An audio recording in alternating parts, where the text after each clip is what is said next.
నా దేవుడు మిమ్మల్ని మీ కుటుంబాలను నిండాలుగా దీవించునుగాక. ఆయన విశేషమైన కృప మనందరికీ దయచేయునుగాక. ఈరోజు ఒక వాక్యాన్ని చదివి ప్రార్థన చేసుకున్నాం. అందరం కూడా ఈ ఆదివారం జయకరంగా జరిగించి ఆయన కృపలో మనం భద్రపరిచి ఆరాధనలో కూడా జరిగించి ఆయన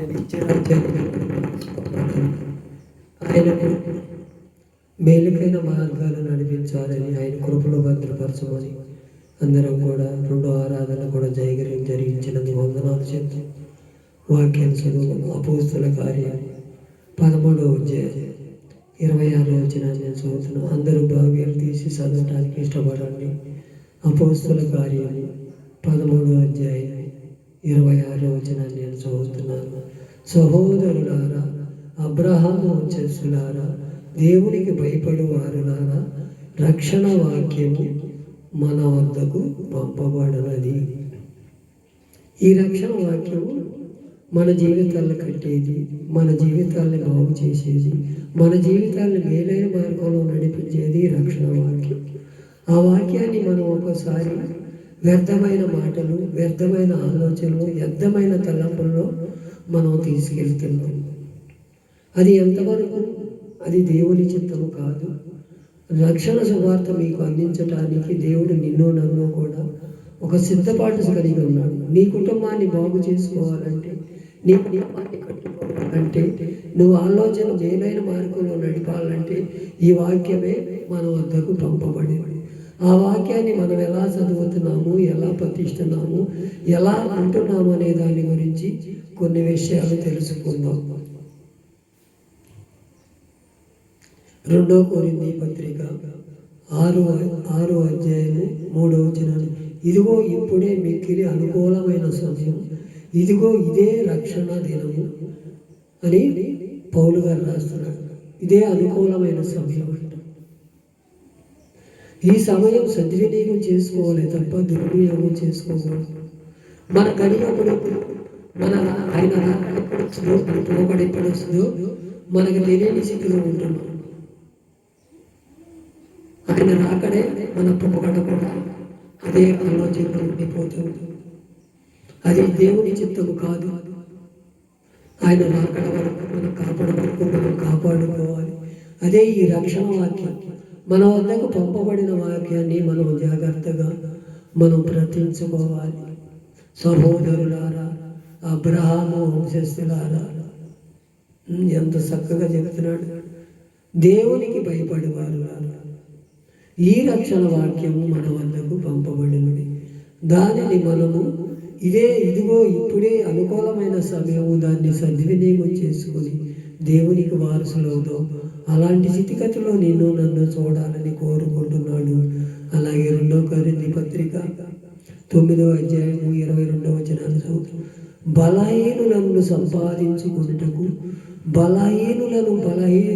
బలహీనుడనైతిని, ఏ హితము చేతనైనను కొందరిని రక్షించబడవలనని అందరికీ అన్ని విధముల వాడనై ఉన్నానంటున్నాడు. బలహీనుల్లో బలహీనుడు, బలవంతుల్లో బలవంతుడు, జ్ఞానవంతుల్లో జ్ఞానవంతుడు, అన్నీ సమస్తమై ఉన్నవాడు మన దేవుడు. ఇక్కడ పౌలు గారు కూడా అదే బలహీనతలో ఉన్నాడు.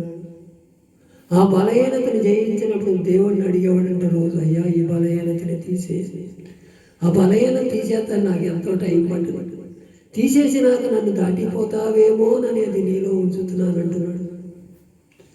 మనం కూడా ఏదైనా రోగం వస్తే దేవుడిని చూస్తాం. ఏది కాకపోతే అన్నీ బాగుంటే వెళ్ళేది ఉంది. ఇవన్నీ తెలిసిందేగా మనకి. ఎప్పుడు చెప్పే వాక్యమేగా, ఎప్పుడు వెళ్ళే గుడేగా, ఎప్పుడు వెళ్ళేదేగా, ఈ ఆలోచనలోనే ఉండిపోతాం.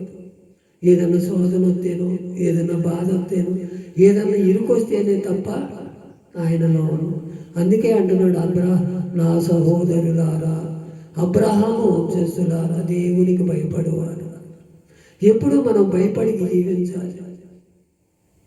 మనం అబ్రహాము వంశస్థులం అయితే, దేవునికి భయపడేవారు అయితే, మనం ఇదే మిక్కిలి అనుకూలమైన సమయం. ఆ సమయాన్ని సద్వినియోగం చేసుకుని, నేను బలహీనుడనై ఉండి బలహీనంలో ఉన్న వాళ్ళని బలహీనపరిచేవాడు ఉండాలయ్యా. అయ్యా రక్షించవలనని నేను ఎంతో ప్రయాసపడుతున్నాను. నేను తెలివిగల వాళ్ళతో తెలివి మాటలు మాట్లాడగలను, అందసందాలు ఉండే వారితో నేను అందసందాలంగా ఉండగలను.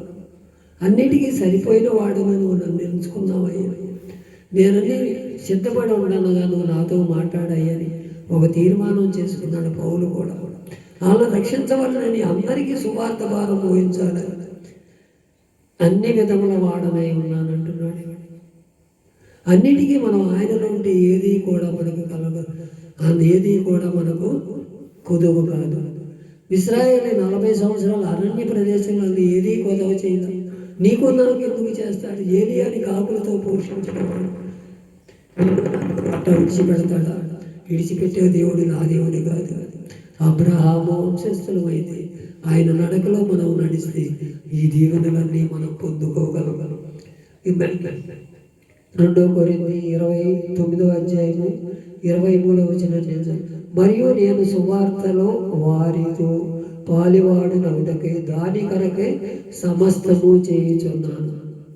సువార్త చేయి పాదములు సుందరమంట. ఏ వీధికి వెళ్ళినా, ఏ గ్రామానికి వెళ్ళినా యేసే నిజమైన దేవుడు, లోకరక్షకుడు అని మనం చెప్పేవారు ఉండాలి. నీ జీవితంలో ఏమి జరిగినాయో, నీ జీవితంలో నీకు ఏదైతే కలిసి వచ్చినదో, నీ జీవితంలో ఏదైతే మనం పొందుకున్నామో అది మాత్రమే చేయటమే సువార్త. వ్యర్థమైన మాటలు చెప్పకూడదు. కలిసి రానిది కలిసి వస్తుంది.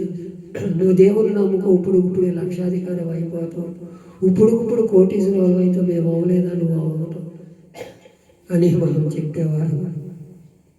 ఎవరికి తగిన ఫలం వారికి ఇస్తాడు. నీకు తగిన ఫలం నీకు ఇస్తాడు, నాకు తగిన ఫలం నాకు ఇస్తాడు. నీ ప్రేమను బట్టి, నీ కృపను బట్టి, నీ మీద నువ్వు ఆయన కనికరాన్ని బట్టి నీకు ఏది కలగజేసినా అది దేవునికి మేలుకరంగా ఉంటుంది. అలాంటి స్థితిగతిలో ఉన్నాం. అదే దాని కొరకే మనం పాలివార ఒకటప్పుడు సమస్తము చేయుచున్నాను. మనకు జరిగిన దాని అన్నీ కూడా సమస్తము ఆయన ఎదుట పెట్టాయా, ఇది నీవిచ్చినది, ఇదే నీకే నేను ఖర్చు పెడుతున్నానని ఎప్పుడైనా ఒక తీర్మానం చేసుకుని దేవుని సన్నిధిలో ముందుకు సాగదు. సహోదరులారా, అబ్రాహాము వంశస్థులారా, దేవునికి భయపడేవారులారా, ఈ రక్షణ వాక్యం మన వద్దకు పంపబడినది. దాన్ని సద్వినియోగం చేసుకుని ముందుకు సాగుదాం. అలాంటి జై జీవితం అనుగ్రహించాలంటే ఈ 3 అనుభవాలు మీకు ఇదే అనుకూలమైన సమయం. నేను బలహీనంలో ఉన్నాను, బలపరుస్తాను.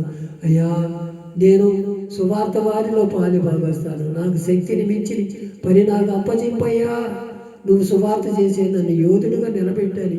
దేవుని ఎదుట మనం ఒప్పుకొని మనం జై జీవితం అనుగ్రహం మాటలు దీవించును.